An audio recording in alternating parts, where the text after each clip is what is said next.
So hello everyone, in this video we are going to revise whole chapter of chemistry in everyday life। और अगर आप लोग यहाँ तक आए गए हैं तो प्लीज़ पूरी वीडियो लास्ट तक देखिएगा और अगर पसंद आए तो सब्सक्राइब कर दीजिएगा। So let's start with drugs. तो ड्रग्स का मॉलिक्यूलर मास लो होता है और ये 100 से 500 यू के बीच में होता है। और ड्रग किस चीज़ से इंटरैक्ट करते हैं? तो ड्रग मैक्रोमोलिकुलर टारगेट से इंटरैक्ट करते हैं। और जब ड्रग को थेरेप्यूटिक इफ़ेक्ट के लिए यूज़ किया जाता है तो उसको हम लोग कीमोथेरेपी कहते हैं। अब हम लोग देखेंगे ड्रग्स का क्लासिफिकेशन। तो ड्रग्स का क्लासिफिकेशन बेसिकली 4 टाइप्स का होता है, जिसमें होता है फार्माकोलॉजिकल इफ़ेक्ट और ड्रग एक्शन, फिर मॉलिक्यूलर टारगेट्स और केमिकल स्ट्रक्चर। तो फार्माकोलॉजिकल इफ़ेक्ट में क्या होता है, जैसे कि अगर एनाल्जेसिक्स है तो वो पेन रिलीव के लिए यूज़ किया जाता है, या फिर एंटीसेप्टिक है तो ये बैक्टीरिया के ग्रोथ को किल करता है या बैक्टीरिया के ग्रोथ को रोक देता है या बैक्टीरिया को किल करता है। फिर नेक्स्ट हम लोग देखेंगे ड्रग एक्शन। तो ड्रग एक्शन में क्या है कि जैसे अगर हम लोग एंटी हिस्टामिन ले रहे हैं तो ये हमारे बॉडी में जितने भी हिस्टामिन रिसेप्टर्स हैं उनको ब्लॉक कर देगा। And the next is molecular targets. तो मॉलिक्यूलर टारगेट्स में the drug act on target molecules and this is the most useful classification use by the chemists. The next is chemical structure. तो chemical structure में अगर हम लोग देखेंगे तो मान लो सल्फोएमाइड्स, तो जितने भी सल्फोएमाइड्स होंगे उन सब का कॉमन स्ट्रक्चर होगा और ये सारे सल्फोएमाइड्स का स्ट्रक्चर है। फिर moving to the next topic. तो नेक्स्ट टॉपिक है कि सबस्ट्रेट जो होता है वो एंजाइम से कौन कौन से बॉन्ड से बाइंड करता है। तो बेसिकली सबस्ट्रेट 4 टाइप के बॉन्ड बनाता है, जिसमें है ionic bond, hydrogen bond, van der Waals and dipole dipole. Ionic, hydrogen, van der Waals and dipole dipole. फिर जो इनहिबिटर होता है वो एंजाइम से बाइंड करता है स्ट्रॉन्ग कोवेलेंट बॉन्ड से, और उसके बाद ये बॉन्ड तोड़ना बहुत मुश्किल हो जाता है। फिर 2 चीज़ें हमें अक्सर कंफ्यूज करती है, एंटागोनिस्ट और एगोनिस्ट। तो जो एंटागोनिस्ट होता है वो एंजाइम के रिसेप्टर साइट से बाइंड हो जाता है और वो एंजाइम के नेचुरल फंक्शन को इनहिबिट कर देता है। So basically antagonist bind two receptor site and inhibit its natural function।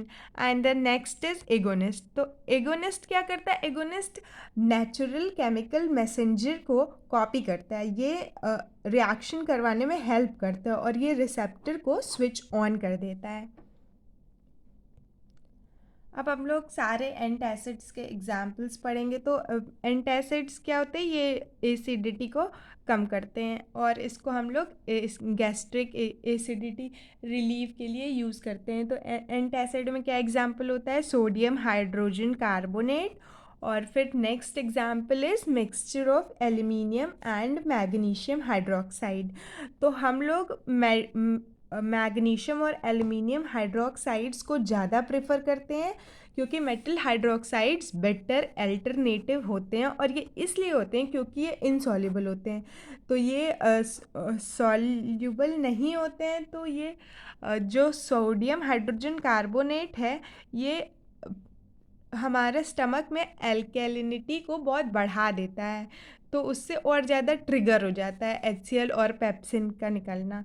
तो फिर ये ऐसा कुछ नहीं करते हैं क्योंकि ये इनसॉल्युबल होते हैं, इसलिए इनको बेटर अल्टरनेटिव कहा गया। और अब हम लोग सारे एग्जाम्पल्स जल्दी जल्दी देख लेंगे।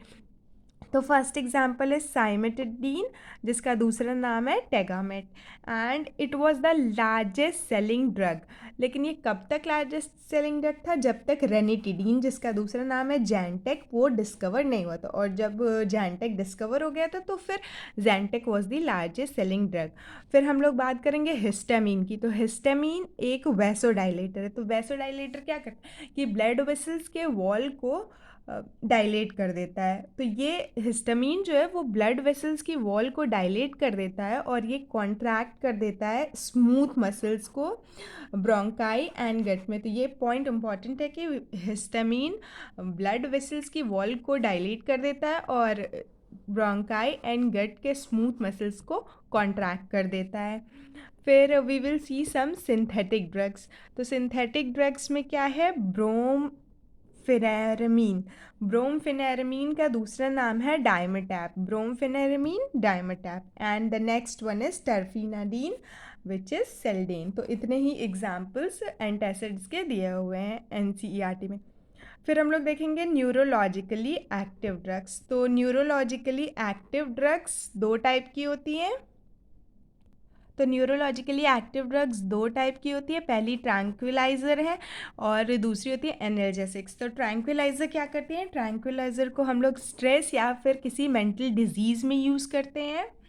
अब ट्रैंक्विलाइज़र क्या होता है, जैसे अगर नॉर एड्रिनलिन है तो वो हम लोगों के मूड चेंज के लिए रेस्पॉन्सिबल होता है। तो जब नॉर एड्रिनलिन का लेवल कम हो जाता है तो वी बिकम डिप्रेसिव, तो फिर उसके लिए हम लोगों को एंटी डिप्रेसेंट ड्रग्स दी जाती है जिसमें ट्रैंक्विलाइजर्स होती हैं। तो कुछ माइल्ड ट्रैंक्विलाइजर्स के एग्जांपल हैं chlordiazepoxide and meprobamate. Meprobamate is basically used for relieving tension. उसके बाद इक्वेनल। इक्वेनल क्या करता है, इक्वेनल डिप्रेशन और हाइपरटेंशन दोनों को कंट्रोल करता है। इक्वेनल कंट्रोल्स डिप्रेशन एंड हाइपरटेंशन। फिर हम लोग देखेंगे डेरिवेटिव ऑफ बारबिट्यूरिक एसिड। तो बारबिट्यूरिक एसिड के 5 डेरिवेटिव्स हैं जिसको हम लोग एक शॉर्ट ट्रिक से याद कर सकते हैं, वंसल, VANSL, जिसमें V है वेरोनल, एमाइटिल, N है नेम्ब्यूटिल, S है सीकोनल और L है लुमिनल। तो बारबिट्यूरिक एसिड्स के जो डेरिवेटिव्स होते हैं ये हिप्नोटिक होते हैं। अब हिप्नोटिक का क्या मतलब है, hypnotic means they produce sleep, they are sleep producing. और फिर दो एग्जांपल्स और दिए ट्रैंक्विलाइजर के एनसीईआरटी में, which is Valium and serotonin. ना moving on to the next part, हम लोग अब देखेंगे एनाल्जेसिक। तो एनाल्जेसिक बेसिकली पेन रिलीविंग होते हैं और एनाल्जेसिक्स के दो टाइप्स होते हैं, नॉन नारकोटिक और नारकोटिक। तो जो नॉन नारकोटिक होते हैं इन्हें हम नॉन एडिक्टिव भी कह सकते हैं। तो इसके एग्जाम्पल्स क्या हैं कि एस्पिरिन और पैरासिटामोल। एस्पिरिन और पैरासिटामोल। तो एस्पिरिन क्या जब हम लोग के बॉडी में प्रोस्टाग्लैंडिन्स का सेक्रेशन बढ़ जाता है तो प्रोस्टाग्लैंडिन्स ही पेन के रिस्पॉन्सिबल होते हैं। तो एस्पिरिन प्रोस्टाग्लैंडिन्स के सिक्रीशन को इनहिबिट करता है। अब अक्सर ये क्वेश्चन भी पूछ लिया जाता है कि एस्पिरिन का दो काम होता है, एक तो ये एनाल्जेसिक है और दूसरा ये एंटी पायरेटिक भी है। तो एंटी पायरेटिक का क्या मतलब है कि ये फीवर को भी कंट्रोल करने के लिए यूज़ किया जाता है। और फिर हम लोग पढ़ेंगे नारकोटिक ड्रग्स। तो नारकोटिक ड्रग्स में है मॉर्फिन। तो मॉर्फिन बेसिकली ये एडिक्टिव होता है और ये कई बार चाइल्ड बर्थ और सर्जरीज़ के दौरान दिया जाता है पेशेंट्स को। और पेशेंट्स मतलब अगर कभी भी ऐसे होता है तो उन लोगों को याद रहता है कि हाँ हम लोगों को कोई चीज़ इंजेक्ट की गई थी जो बहुत सूदिंग इफेक्ट दी थी। Now we will study about antimicrobials. तो एंटीमाइक्रोबियल ड्रग्स जो होती हैं वो भी दो टाइप की होती हैं। पहली तो हो गई एंटीबायोटिक्स। तो एंटीबायोटिक्स होती हैं और उसके बाद जो दूसरी होती हैं वो होती है एंटीसेप्टिक या डिसइंफेक्टेंट। तो एंटीबायोटिक्स के बारे में चलिए पहले पढ़ते हैं। तो एंटीबायोटिक्स को पहले डिस्कवर किया था पॉल एहरलिच ने। तो पॉल एहरलिच ने सबसे पहले साइफिलिस के लिए एंटीबायोटिक खोजा था और उसका नाम था अर्सफेनामीन। अर्सफेनामीन का दूसरा नाम हम लोग साल्वर्सन भी कहते हैं और ये साइफिलिस का पहला इफ़ेक्टिव ट्रीटमेंट था। फिर पॉल एहरलिच ने ही देखा कि साल्वर्सन का जो स्ट्रक्चर है वो एजोडाई के स्ट्रक्चर के तरह है। जैसे मान लो साल्वर्सन में arsenic double bond arsenic linkage है और एजोडाई में नाइट्रोजन डबल बॉन्ड नाइट्रोजन वाला लिंकेज है। तो ये फिर ऐसे और कंपाउंड्स ढूंढना शुरू किए जिसमें ऐसा लिंकेज है एजोडाई की तरह और जो बैक्टीरिया से रिएक्ट करते हैं। तब इस तरह से पॉल एहरलिच ने पहला एंटी बैक्टीरियल एजेंट खोजा और the first antibacterial agent is prontosil. Prontosil convert हो जाता है सल्फेनिलमाइड में। तो sulphanilamide is the real active compound और ये कई बार एग्जाम में पूछा भी जा चुका है। फिर जो एंटीबायोटिक्स होती है वो दो तरह की होती है, बैक्टीरिसाइडल और बैक्टीरिस्टैटिक। तो साइडल मीन्स क्या, किल करना। तो जो बैक्टीरिसाइडल होती हैं वो बैक्टीरिया को किल कर देती हैं और जो बैक्टीरियोस्टैटिक होती हैं, स्टैटिक मीन्स रुका हुआ, तो ये बैक्टीरिया के ग्रोथ को रोक देती हैं। तो बैक्टीरिसाइडल में हम लोग क्या देख सकते हैं, पाव। बेसिकली ऐसा होता है कि बिल्ली अपने पाँव से चूहे को मारती है तो फिर बैक्टीरिसाइडल में बैक्टीरिया मर जाता है। तो इसको हम लोग पाव से याद कर सकते हैं, जिसमें पी है पेनिसिलिन एंड ए है अमाइनोग्लाइकोसाइड्स एंड ओ है ofloxacin. And the next one is bacteriostatic. Bacteriostatic को हम लोग कैट से याद कर सकते हैं, बट यहाँ पे कैट की स्पेलिंग CAT नहीं CET है, और जिसमें C है क्लोराम्फेनिकॉल, E है एरिथ्रोमाइसिन और T है टेट्रासाइक्लिन। अब हम लोग नेक्स्ट पार्ट पे चलेंगे जिसमें हम लोग देखेंगे नैरो स्पेक्ट्रम, ब्रॉड स्पेक्ट्रम और एक लिमिटेड स्पेक्ट्रम भी होता है। तो नैरो स्पेक्ट्रम क्या होता है, मान लो ग्राम नेगेटिव और ग्राम पॉजिटिव बैक्टीरिया हम लोग पढ़ते हैं। तो कुछ ड्रग्स होते हैं जो सिर्फ ग्राम पॉजिटिव पे एक्ट करेंगे, कुछ ड्रग्स होते हैं जो सिर्फ ग्राम नेगेटिव पे एक्ट करेंगे।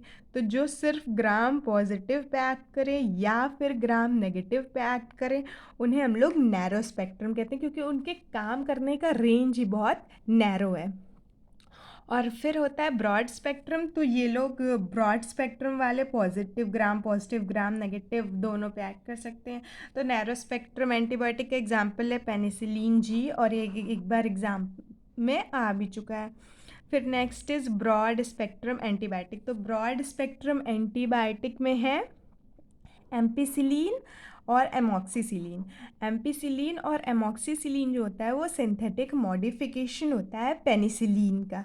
और नेक्स्ट है क्लोराम्फेनिकॉल, फिर वैनकोमाइसिन और ऑफ्लोजैक्सिन। देखो ऑफ्लोजैक्सिन यहाँ भी था, बैक्टीरिसाइडल एंटीबायोटिक में ऑफ्लोजैक्सिन था और यहाँ पे भी ऑफ्लोजैक्सिन है। वैनकोमाइसिन, क्लोराम्फेनिकॉल, एम्पिसिलिन, एमॉक्सीसिलिन, ये सिंथेटिक मॉडिफिकेशन होता है पेनिसिलिन का। फिर कुछ ड्रग्स होते हैं जो कैंसर के सर्टेन स्ट्रेन्स पे काम करते हैं और उसका नाम है dysidazirine. Dysidazirine works on certain strains of cancer cells. अब हम लोग एंटीसेप्टिक या डिसइंफेक्टेंट के बारे में पढ़ेंगे। तो एंटीसेप्टिक का एग्जाम्पल होता है फ्यूरासीन या सोफ्रामाइसिन। पहली बात तो एंटीसेप्टिक और डिसइंफेक्टेंट में अंतर क्या होता है, तो एंटीसेप्टिक वो होता है जो हम लोग केवल लिविंग थिंग्स पे यूज़ कर सकते हैं और डिसइंफेक्टेंट को हम लोग नॉन लिविंग थिंग जैसे फ्लोर्स, टेबल, इन सब के लिए यूज़ कर सकते हैं। और एंटीबायोटिक और एंटीसेप्टिक में ये अंतर होता है कि एंटीबायोटिक को हम लोग इंजेस्ट कर सकते हैं, अपनी बॉडी में ले सकते हैं ओरली, और एंटीसेप्टिक को हम लोग केवल ऊपर से स्किन पे अप्लाई कर सकते हैं। तो एंटीसेप्टिक का एग्जाम्पल है फ्यूरासीन और सोफ्रामाइसिन। फिर हम लोग पढ़ेंगे डेटॉल। तो डेटॉल के दो कंपोनेंट्स होते हैं, क्लोरोजाइलिनॉल एंड टर्पिनियोल। तो क्लोरोजाइलिनॉल एरोमेटिक होता है, ये याद रखने वाला पॉइंट है और ये इस बार जेई वाले एग्जाम में पूछा भी था। फिर बिथियोनल। बिथियोनल ये तो बहुत बार पूछ चुका है। ये सोप में ऐड किया जाता है एंटीसेप्टिक प्रॉपर्टीज़ के लिए। फिर we will see about iodine. तो iodine is not a mild antiseptic, iodine is a powerful antiseptic. और आयोडीन का 2 to 3% सॉल्यूशन जब हम लोग अल्कोहल वाटर मिक्सचर में लेंगे तो उसको हम लोग टिंचर ऑफ आयोडीन कहते हैं। हम लोग आयोडोफॉर्म को भी एंटीसेप्टिक की तरह यूज़ करते हैं। और बोरिक एसिड का डाइल्यूट एक्वस सॉल्यूशन, इसको यूज़ किया जाता है वीक एंटीसेप्टिक फॉर आइस की तरह। तो बोरिक एसिड का डाइल्यूट एक्वस सॉल्यूशन को हम लोग यूज़ करेंगे as an weak antiseptic for eyes. फिर पढ़ेंगे हम लोग डिसइनफेक्टेंट। तो डिसइनफेक्टेंट क्या होता है कि बहुत सारी ऐसी चीज़ें होती हैं जो एंटीसेप्टिक की तरह भी काम कर सकती हैं और डिसइनफेक्टेंट की तरह भी काम कर सकती है, बस उनका कंसनट्रेशन में चेंज करना होता है। जैसे फिनॉल, अगर फिनॉल का हम लोग 0.2% कंसनट्रेशन लेंगे तो ये एंटीसेप्टिक की तरह काम करेगा, और अगर 1% कंसनट्रेशन लेंगे तो डिसइनफेक्टेंट की तरह काम करेगा। अब हम लोग पढ़ेंगे क्लोरीन।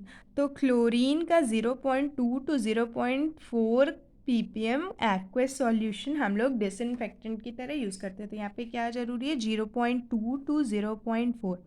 और सल्फर डाइऑक्साइड का वेरी लो कंसनट्रेशन, मतलब बहुत ही कम कंसनट्रेशन सल्फर डाइऑक्साइड का हम लोग डिसइनफेक्टेंट की तरह यूज़ कर सकते हैं।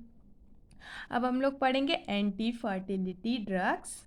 एंड एंटी फर्टिलिटी ड्रग्स में ये तो सबको पता होता है, anti fertility drug is use to control child birth. And इसमें 2 एग्जाम्पल दिए हुए हैं एनसीईआरटी में, जो है नॉर एथिनड्रोन। नॉर एथिनड्रोन क्या है, ये सिर्फ सिंथेटिक प्रोजेस्टेरॉन है। Norethindrone is a synthetic progesterone, and the next is ethylene estradiol।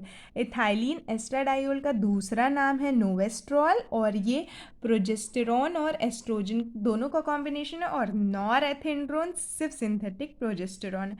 फिर हम लोग पढ़ेंगे फूड में केमिकल्स। तो फूड में केमिकल्स बेसिकली हम लोग 2 चीज़ के लिए यूज़ करते हैं, या तो उसकी सेल्फ लाइफ बढ़ा दें, या फिर हम लोग कॉस्मेटिक पर्पस जैसे कलर ऐड करें और उसको अच्छा सुंदर दिखाने के लिए यूज़ करते हैं। फिर the next is artificial sweetening agent. तो आर्टिफिशियल स्वीटनिंग एजेंट, तो नॉर्मली अगर हम लोग शुगर लेते हैं तो वह हम लोगों की बॉडी में मेटाबोलाइज होता है। तो जो आर्टिफिशियल स्वीटनिंग एजेंट्स होते हैं वो हम लोग की बॉडी में मेटाबोलाइज नहीं होते और वो यूरिन में अनचेंज्ड पास हो जाते हैं। इसलिए ये आर्टिफिशियल स्वीटनिंग एजेंट जो डायबिटिक पेशेंट्स हैं उनके लिए बहुत अच्छा होता है। तो आर्टिफिशियल स्वीटनिंग एजेंट्स में सबसे पहले ऑर्थोसल्फोबेंजीमाइड। तो ऑर्थोसल्फोबेंजीमाइड क्या है, ये सैक्रीन है, और सैक्रीन केन शुगर से 550 टाइम्स ज़्यादा मीठा होता है। तो और ये फर्स्ट आर्टिफिशियल स्वीटनिंग एजेंट था जो पॉपुलर हुआ। फिर दूसरा एस्पार्टेम। तो इसका स्वीटनिंग प्रॉपर्टी उतना ज़्यादा नहीं है, जैसे 550 नहीं है, इसका 100 है। और ये एस्पार्टिक एसिड और फिनाइल एनिलीन मिथाइल ईस्टर के कॉम्बिनेशन से बना है, इन दोनों के बीच में पेप्टाइड बॉन्ड बन जाता है। पर एस्पार्टेम का एक लिमिटेशन है कि ये सिर्फ कोल्ड फूड में यूज़ किया जा सकता है, इसलिए इसका यूज़ लिमिटेड हो गया। वैसे ये सारे आर्टिफिशियल स्वीटनिंग एजेंट्स में सबसे अच्छा माना जाता है। फिर जो नेक्स्ट है विच इज़ सुक्रेलोस। तो सुक्रेलोस केन शुगर से 600 टाइम्स ज़्यादा स्वीटनिंग प्रॉपर्टी देता है, and sucralose is trichloro derivative of sucrose. फिर एलिटेम, तो ये तो 2000 टाइम्स ज़्यादा स्वीट होता है केन शुगर से, तो ये कुछ ज़्यादा ही मीठा कर देता है। फिर एस्पार्टेम, ये बहुत ज़्यादा सक्सेसफुल था क्योंकि ये सिर्फ 100 times more sweet than cane sugar, लेकिन इसका यूज़ ही लिमिटेड है केवल कोल्ड फूड में। अब हम लोग फूड प्रिजर्वेटिव की बात करेंगे। तो फूड प्रिजर्वेटिव क्या होता है, बेसिकली फूड की सेल्फ लाइफ बढ़ाने के लिए यूज़ किया जाता है। तो उसमें हम लोग जैसे अचार में नमक डाल देते हैं तो सॉल्ट, शुगर, वेजिटेबल ऑयल ये सब यूज़ करते हैं। फिर एक होता है सोडियम बेंजोएट। तो सोडियम बेंजोएट का यूज़ बहुत लिमिटेड होता है क्योंकि ये बॉडी में मेटाबोलाइज हो जाता है। फिर सॉर्बिक एसिड और प्रोपेनोइक एसिड को भी हम लोग फूड प्रिजर्वेटिव की तरह यूज़ कर सकते हैं।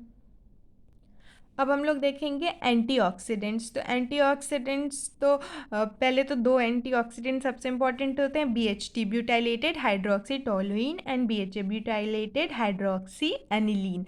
तो BHA क्या करता है, ये बटर की सेल्फ लाइफ को बढ़ाता है, और बटर की सेल्फ लाइफ जो महीनों होती थी उसको साल कर देता है। ठीक है। फिर BHT और BHA को अगर हम लोग साइट्रिक एसिड के साथ मिक्स करके यूज़ करते हैं तो उसका इफ़ेक्ट ज़्यादा होता है। फिर सल्फर डाइऑक्साइड और सल्फाइड, इन दोनों को भी एंटीऑक्सीडेंट्स की तरह हम लोग यूज़ करते हैं। इन दोनों को वाइन, बियर और शुगर सिरप्स ऐसे प्रोडक्ट्स में एंटीऑक्सीडेंट्स की तरह यूज़ करते हैं। एंटीऑक्सीडेंट्स होते क्या है, मान लो कि बटर है तो इसके ऊपर ऑक्सीजन एक्ट करेगा और बटर को ख़राब कर देगा। तो एंटीऑक्सीडेंट्स क्या करेंगे कि बटर से पहले ही ऑक्सीजन से रिएक्ट कर लेंगे, तो वो बटर ऑक्सीजन से रिएक्ट नहीं कर पाएंगे, तो ये इसलिए यूज़ किए जाते हैं। फिर क्लींजिंग एजेंट है, तो क्लींजिंग एजेंट सोप्स जो सोडियम सॉल्ट या पोटेशियम सॉल्ट कंटेन करते हैं उनको फॉर्म किया जाता है NaOH हीट फैट को हीट करके एक्वस NaOH के साथ, और इसको हम लोग कहते हैं सैपोनिफिकेशन। तो formation of soap is known as saponification. तो वो सोडियम या पोटेशियम सॉल्ट के फैट को एक्वस NaOH के साथ हीट करके सोप का फॉर्म किया जाता है। फिर कुछ ट्रांसपेरेंट सोप्स होते हैं, कुछ मेडिकेटेड सोप्स होते हैं जो मेडिसिनल प्रॉपर्टीज़ रखते हैं। फिर सेविंग सोप्स होते हैं, तो ये पूछा जाता है कि सेविंग सोप्स में ग्लिसरॉल का क्या यूज़ है, तो ग्लिसरॉल प्रिवेंट्स रैपिड ड्राइंग। फिर लॉन्ड्री सोप्स होते हैं, तो लॉन्ड्री सोप्स में फिलर्स क्या होते हैं, ये इम्पॉर्टेंट एग्जाम्पल है, ये याद करने वाला है। तो sodium rosinate, sodium silicate, sodium carbonate और borax. Sodium rosinate, sodium silicate, sodium carbonate और बोरैक्स। अब हम लोग लास्ट टॉपिक पे आ गए हैं, तो which is synthetic detergent. Synthetic detergent में आयनिक डिटर्जेंट होते हैं, और जिसमें एनायनिक और कैटायनिक होते हैं। एनायनिक पे नेगेटिव चार्ज होता है, कैटायनिक पे पॉजिटिव चार्ज होता है। तो एनायनिक डिटर्जेंट में एक एग्जांपल है NCERT में, which is sodium dodecyl benzene sulphonate, और कैटायनिक में जो एग्जांपल है वो सिटाइल ट्राई मिथाइल है। ये याद रखना कि टेट्रा मिथाइल नहीं है, ये ट्राई मिथाइल है अमोनियम ब्रोमाइड, और ये हेयर कंडीशनर में यूज़ किया जाता है। तो cationic detergents are used in hair conditioner, और इनके पास जर्मीसाइडल, कैटायनिक डिटर्जेंट्स के पास जर्मीसाइडल प्रॉपर्टीज़ भी होती हैं। तो अब और ये बहुत एक्सपेंसिव भी होते हैं। वैसे भी हेयर कंडीशनर्स तो एक्सपेंसिव होते ही हैं, शैम्पू से तो ज़्यादा होते ही हैं। फिर जो नेक्स्ट टॉपिक है विच इज़ लिक्विड डिशवॉशिंग। तो लिक्विड डिशवॉशिंग जो लिक्विड्स आते हैं बर्तन मांजने वाले, वो नॉन आयनिक होते हैं, और जब डिटर्जेंट्स हाईली ब्रांच्ड होते हैं तो वो ज़्यादा जल्दी डिग्रेड नहीं होते, और कुछ ज़्यादा ही हाईली ब्रांच होते हैं तो वो डिग्रेड ही नहीं होते हैं। और जब डिटर्जेंट्स अनब्रांच्ड होते हैं तो वो जल्दी से डिग्रेड हो जाते हैं। तो ये हो गया केमिस्ट्री इन एवरीडे लाइफ का चैप्टर ख़त्म। और मैंने ये कोशिश की है कि कोई भी पॉइंट जो NCERT में दिया हुआ है, जिन्हें हम लोग जनरली छोड़ देते हैं, वो छूटे ना। तो अगर आप यहाँ तक आ गए हो और तुम्हें ये वीडियो अच्छी लगी हो तो प्लीज़ चैनल को लाइक, शेयर और सब्सक्राइब कर देना। बाय।